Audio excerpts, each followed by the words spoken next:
بسم الله الرحمن الرحيم. قل أوحي إلي أنه استمع نفر من الجن فقالوا إنا سمعنا قرآنا عجبا يهدي إلى الرشد فآمنا به ولن نشرك بربنا أحدا وأنه تعالى جد ربنا ما اتخذ صاحبة ولا ولدا وأنه كان يقول سفيهنا على الله شططا وأنا ظننا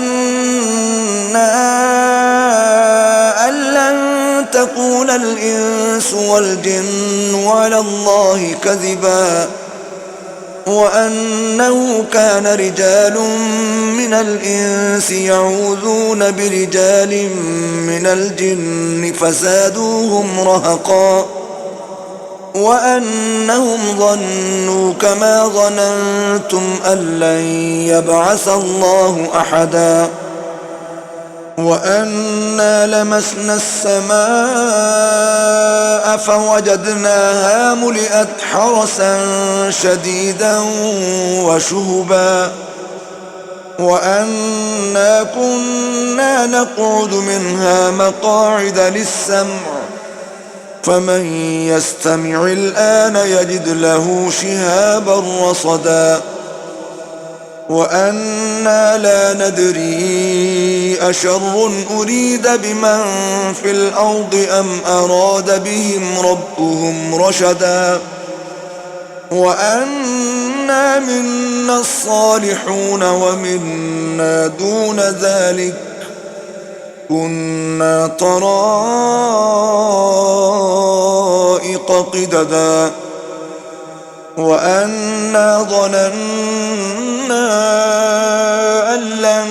نعجز الله في الأرض ولن نعجزه هربا وأنا لما سمعنا الهدى آمنا به فمن يؤمن بربه فلا يخاف بخسا ولا رهقا وأنا منا المسلمون ومنا القاسطون فمن أسلم فأولئك تحروا رشدا وأما القاسطون فكانوا لجهنم حطبا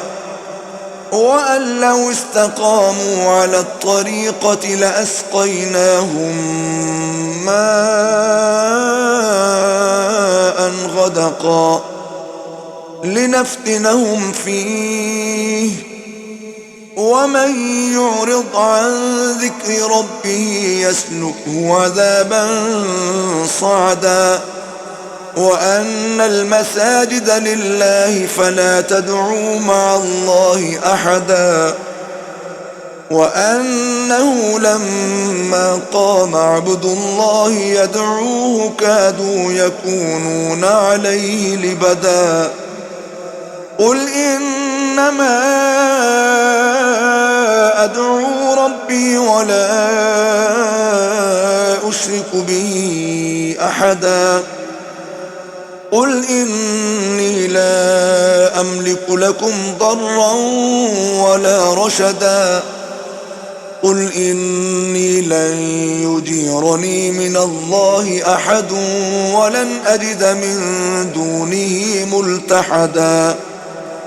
إلا بلاغا من الله ورسالاته ومن يعص الله ورسوله فإن له نار جهنم خالدين فيها أبدا حتى إذا رأوا ما يوعدون فسيعلمون من أضعف ناصرا وأقل عددا قل إن أدري أقريب ما توعدون أم يجعل له ربي أمدا عالم الغيب فلا يظهر على غيبه أحدا